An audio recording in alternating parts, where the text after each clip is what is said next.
Hey, ¿qué pasa gente? Soy Micaelis, ¿cómo estáis? Bienvenidos una vez más a mi canal y a un nuevo vídeo.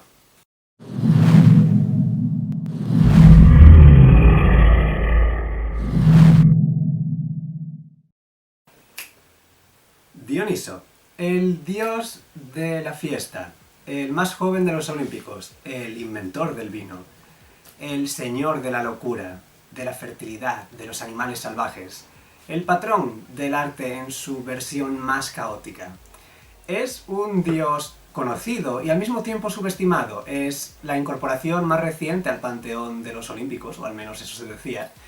Y se ha dicho mucho de él, pero precisamente por todo lo que se ha dicho muchas veces lo damos por sentado. Y bueno, podría hablaros de un montón de mitos que incluyen a Dioniso, al fin y al cabo es una figura conocida. Pero voy a hablaros del aspecto que yo considero más importante de este dios, de la fiesta y de los excesos. Su aspecto como hombre de familia, claro que sí.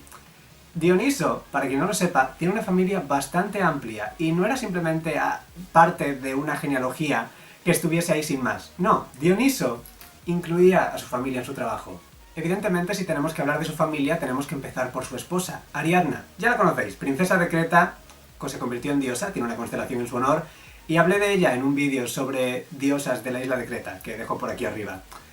Sin embargo, Ariadna no era simplemente una esposa inmortal, era una diosa asociada con la fertilidad y con los laberintos. Y en un día de fiesta, si tuvieses que encontrar el camino a casa después de una borrachera, probablemente ella sería quien te ayudaría. No iba sola, por supuesto. Su suegra, es decir, la madre de Dioniso, también estaba incluida en esta corte del dios del vino.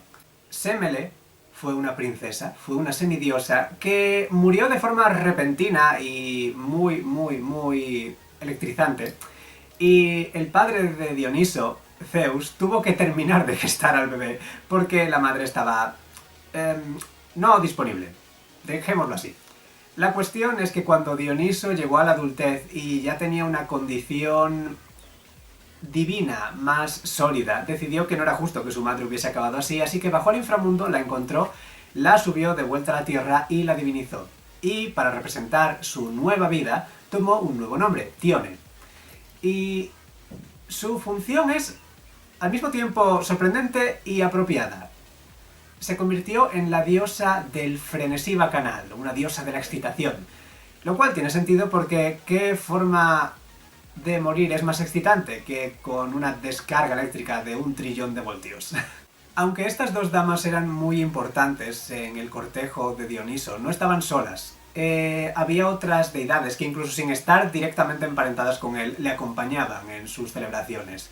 Helos, por ejemplo, la personificación de la risa, era un acompañante habitual. Y había otros dioses que no eran directamente súbditos, entre comillas, de Dioniso, sino aliados. Eran sobre todo dioses de la naturaleza, de la fertilidad, que le acompañaban en diferentes eventos. Uno de estos, Como, era un satirisco, es decir, un sátiro pequeñajo, y era el copero y el acompañante del dios. Pero era también, según se decía, su hijo. Y aquí es a donde quería llegar. Dioniso tenía bastantes hijos, y no eran hijos que estuviesen a lo suyo, eran hijos que él involucraba activamente en sus celebraciones. Como ya he dicho, era un dios menor, era un dios de los festejos específicamente, y no estaba solo.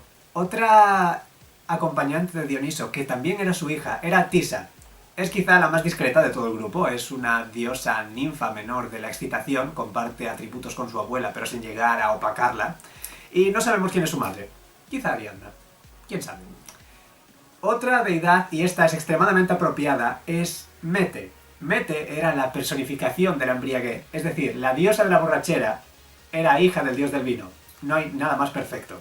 Luego tenemos a Telete. Telete era una hija de Dioniso con la ninfa cazadora Nicea, y desde el mismo momento de su concepción tuvo un trabajo determinado. Telete era la diosa que comenzaba la fiesta, era la diosa de la iniciación a diferentes ritos y celebraciones.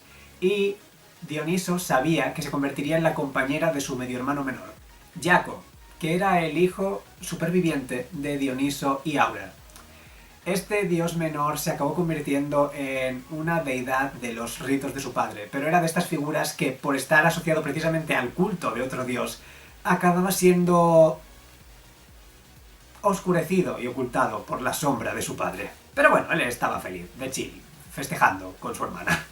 Luego tenemos a otros dos dioses que son importantes ya no solo por su condición, sino por su madre. Porque, señores y señores, Dioniso, el dios de la fiesta, tuvo un romance con Afrodita, la diosa del amor y la belleza. Efectivamente, como lo oís. Tuvieron dos hijos juntos. Uno de ellos, Himeneo, es la perfecta combinación de los dominios de sus padres, porque Himeneo era el dios de las bodas y las celebraciones nupciales. Y si en la antigüedad hubiese habido despedidas de soltera, probablemente habría sido dios de eso también. Pero, en cualquier caso, era un dios que estaba más asociado a su madre que a su padre, la mayor parte del tiempo, porque se le consideraba, al menos en ocasiones, parte de los erotes, este grupo, este cortejo de dioses menores relacionados con la diosa del amor y las diferentes formas en las que se manifestaba el amor. Su hermano, en cierto modo, también combinaba atributos de sus padres, pero lo hacía de una forma un poco menos elegante. Príapo es hijo de Dioniso y Afrodita también, y es conocido por cierto rasgo, cierto atributo, que hace que conozcamos cierta condición médica como priapismo. No voy a explicarlo, si queréis buscarlo en Google podéis, no voy a arriesgar que este vídeo me lo califiquen como indecente. Pero bueno, Príapo era un dios maldito, desde antes de nacer incluso, y probablemente el motivo de que Dioniso y Afrodita cortaran, pero eso ya es especulación mía. La cuestión es que, pese a su condición peculiar y el hecho de que no todo el mundo lo considerase agradable, se acabó convirtiendo en un dios de pleno derecho, se convirtió en un dios menor de la fertilidad y la fertilidad es precisamente algo que tienen en común la diosa del amor y el dios del vino. Así que, como podéis ver, incluso él acabó encontrando el equilibrio, solo que probablemente era más apreciado en el lado de su padre y sus fiestas que en el de su madre. Aunque bueno, quién sabe, igual era el hijo favorito de Afrodita, no lo sabemos. Como podéis ver, Dioniso tenía una familia bastante amplia, y no solo eso, sino que también tenía una familia bastante implicada con su dominio. Así que quería hablaros de eso, quería hablaros un poco más de los dioses olímpicos, precisamente porque son los más famosos, pero no quería seguir el orden clásico, sobre todo teniendo en cuenta que en todos ellos Dioniso suele ser el último. Así que quería empezar precisamente por él.